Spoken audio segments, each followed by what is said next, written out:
Bon, je vais commencer cette vidéo par te poser une question. Quelle est pour toi la définition du bio? Et je te parie que si tu regardes autour de toi, tu vas pas avoir la même définition que tes proches. Et de manière générale, les gens, ils ont un petit peu des idées un petit peu divergentes. Et ça, c'est bien compréhensible parce que derrière le bio, il y a pas mal d'idées qui découlent. Puisque au début, c'était une idéologie, c'était une philosophie de vie qui cherchait à respecter, on va dire, le vivant dans son ensemble. Puis c'est devenu une agriculture qui a amené du coup une réglementation. Et maintenant, avec l'augmentation un petit peu de la consommation du bio, c'est devenu un petit peu un argument de vente avec un petit peu les idées qui sont véhiculées, donc pour vendre, mais aussi pour se rassurer. Le problème avec le bio, c'est qu'on est confronté à des idées des fois même totalement divergentes, qui sont quasiment en contradiction. En plus de ça, on peut ajouter par exemple les variations de prix qui changent totalement d'un magasin à l'autre. On a aussi des labels qui sont de plus en plus importants, on n'y comprend pas vraiment grand chose. On a aussi du coup des gammes de bio qui commencent un petit peu à se départager. Et je sais pas pour toi, mais en général quand t'es perdu, t'as plus ou moins que deux solutions. Soit tu fuis, et dans ce cas-là, tu t'intéresses plus au bio, tu cherches plus à comprendre et à analyser les informations qui t'arrivent, ou alors tu cherches simplement à simplifier au maximum, et quitte à simplifier, dans ce cas-là, tu vas prendre un seul critère, et tu vas prendre le critère qui influence le plus ton pouvoir d'achat, et dans ce cas-là, tu t'en doutes, ça va être le prix. Et là où je veux en venir, c'est que qu'on achète du bio ou du conventionnel ou les deux, on est obligé de faire un choix. On est obligé de financer l'une ou l'autre partie. Et le problème, c'est comment faire un choix quand on n'a pas les informations nécessaires. Alors je prétends absolument pas tout connaître, loin de là, mais je vais essayer un petit peu de t'aider à voir un petit peu les choses de manière plus claire, plus peut-être synthétique donc, mais ça te permettra donc d'avoir un choix un peu plus éclairé. Donc pour cela, je vais te faire une sorte de classification des différentes gammes de bio. Alors oui, je sais, ça va être très simplifié, très caricaturé, mais le but ici c'est de donner des informations les plus claires possibles pour que tu puisses ensuite faire ton propre choix et du coup de pouvoir acheter ce qui correspond le plus à tes envies et à tes besoins. Alors la première gamme, je l'ai appelée un petit peu le bio de supermarché si on peut dire. Donc vous savez très bien que le pouvoir d'achat dans ces grandes surfaces est très hétérogène. En règle générale, on a une quantité de produits bio assez important avec un prix assez bas. Alors il y a d'autres supermarchés, ça reste une minorité quand même, qui ne sont pas encore extrêmement développés en bio. Donc dans ce cas-là, on va avoir une gamme beaucoup plus réduite et des prix beaucoup plus hauts. Mais en général, ça reste assez intéressant sur ce point de vue-là. Le problème, c'est ce qui est décrié en règle générale, c'est que c'est une gamme assez faible au niveau du bio, c'est-à-dire que il respecte au minima les réglementations de l'Union européenne, donc c'est-à-dire pas de pesticides, pas d'intrants, je vais pas rentrer dans les détails. Et du coup, tous les problèmes socio-économiques qui sont décriés dans le conventionnel sont ramenés dans le bio.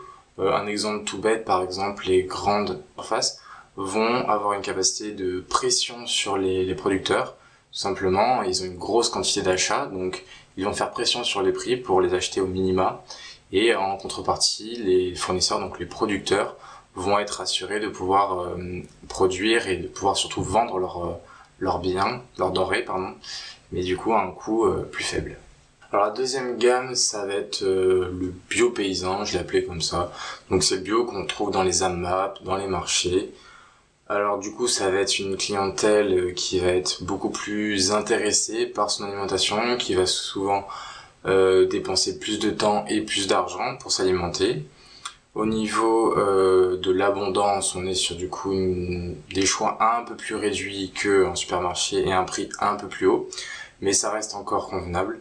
Et ensuite au niveau de la gamme, on est sur une gamme de bio assez intéressante puisqu'en plus de tout ce qui est sans pesticides, on a aussi le fait qu'on participe à l'économie locale, et à la suppression d'intermédiaires, donc les revenus, donc le prix qu'on va acheter revient directement au producteur. Et en plus de ça, on renoue un petit peu un lien entre consommateur et producteur, chose qui n'est bien évidemment plus trop présent actuellement. Et la dernière, c'est la gamme de bio qu'on retrouve dans les magasins spécialisés bio. Alors, au niveau de la gamme, vous vous doutez bien que c'est celle qui est la plus abondante, c'est un peu le principe d'aller dans un magasin bio. Au niveau du prix, en général, c'est aussi le plus haut. Donc c'est pour ça que la plupart du temps, ça reste une clientèle qui est assez aisée, ou du moins qui a les moyens de se payer une alimentation bio. Au niveau de la gamme, alors là c'est vraiment très hétérogène, ça dépend énormément du magasin qui est près de chez toi. T'as des magasins qui vont se tourner un petit peu vers la politique des supermarchés en cherchant à réduire les coûts et du coup le prix des produits bio, mais du coup en même temps à baisser un petit peu tous les à côté que l'on pourrait retrouver dans une démarche plus globale que le bio, une démarche durable. Et d'autres au contraire qui vont du coup, pour garder cette marge qui se font, communiquer sur un développement un peu plus éthique, un peu plus durable de leurs produits. Alors tu te doutes bien que cette classification elle est loin d'être parfaite, j'ai fait énormément de généralités. On prend un exemple tout simple, des supermarchés et des supérettes, il n'y a rien à voir et pourtant je l'ai mis dans le même sac. Mon but c'était pas là de te présenter tous les détails, toutes les petites subtilités qu'on pourrait avoir dans le marché du bio. Mon but c'était juste de te donner quelques informations, quelques pistes de réflexion qui te permettraient ensuite de faire ton propre choix. Et si tu trouves que c'était encore un peu trop survolé, ce qui est tout à fait compréhensible, je vais aller un peu plus dans les détails, un peu plus sur chaque sujet du bio, parce qu'il n'y a pas que l'aspect purement écolo.